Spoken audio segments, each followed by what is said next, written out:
Somebody better tell Netflix that they spelled the word porno wrong. So today we're talking about Polar.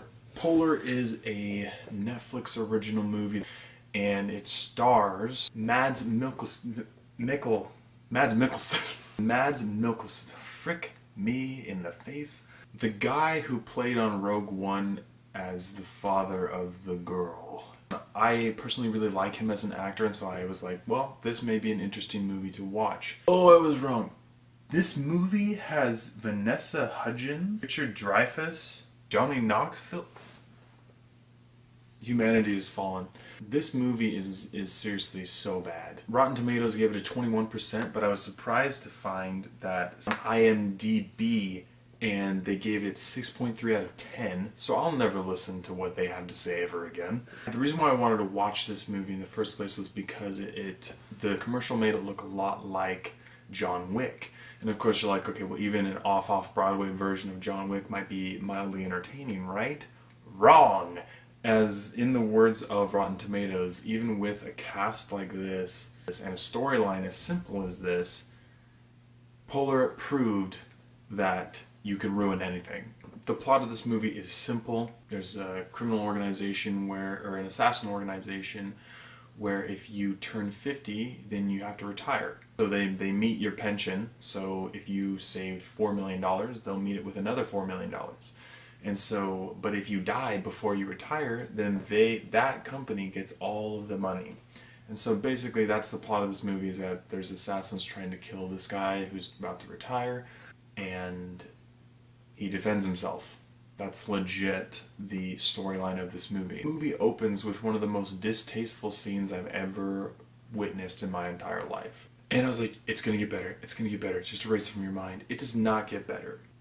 Very cringy and disgusting and pornographic. So now let's go through the checklist and get the overall rating of this movie. First we have family friendliness. Obviously this movie is not family friendly. It's rated mature, it's horribly violent, and there's cussing throughout. The biggest issue that makes this movie not family friendly is it's basically a porno. It's disgusting, it's not a family friendly movie, and it was honestly a waste of time to watch the movie, but I thought it was going to be good, but so thumbs down, hard thumbs down on family friendliness. Like Rotten Tomatoes said, the plot of this movie was simple. You had something that could be good. It's simple, and a lot of people are like, well, you have to have a complex plot in order to make a good movie. I don't agree with that. I think sometimes having a simple plot is super beneficial. So the plot, it could have been good, they had no delivery, thumbs down. Computer graphics, there's really only one scene where I think that I can distinctly remember CG being used, and it was terrible. So thumbs down, because the only time that this movie ever used CG, it was just, oh my gosh, this movie is stupid. The character development, oh man, this almost got a thumbs up. Character development almost got a thumbs up. The main character, who's Duncan Visla, in the first like 20-30 minutes of the movie, you get character development for Duncan, and you're like, you know what, I'm kind of liking this movie. The first scene was absolutely disgusting, but the character development of Duncan is going pretty well. And I was almost like, maybe it's redeemable.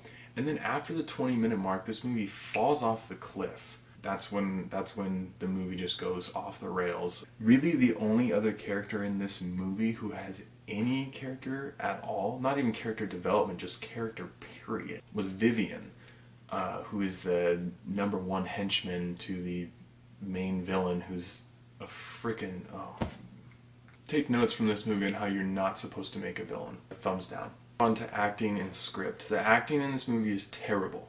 It's absolutely terrible. The only guy worth his salt as far as the acting is Mads Mikkelsen. He's the only person in this movie that's acting, besides Catherine Winnick, who plays Vivian, like I mentioned before in the character development. The script was even worse. Like, oh my gosh. It's not just that there were only a couple people acting, it's that the rest of the people in the movie were so bad at acting that it made it that much worse. The main villain, who I didn't even know his name, I guess it's Blut. he's not.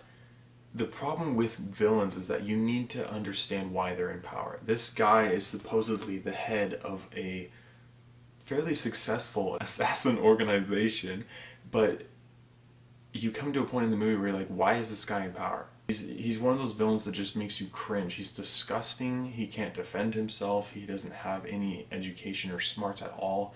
He's a terrible villain. You hate his character. And some people are like, well, maybe that's the point. I'm like, maybe there's no point to this entire movie. As far as rewatchability goes, I'll never watch this movie again. So, I gave this movie a 0 out of 10. Don't waste your time with it. But if you did end up watching this movie, let me know what you think about it, and if you think I nailed it on the head, or if I'm completely wrong, or if you're employed at IMDb. Tell me why you thought you liked this movie, and yeah, thanks for watching, you guys.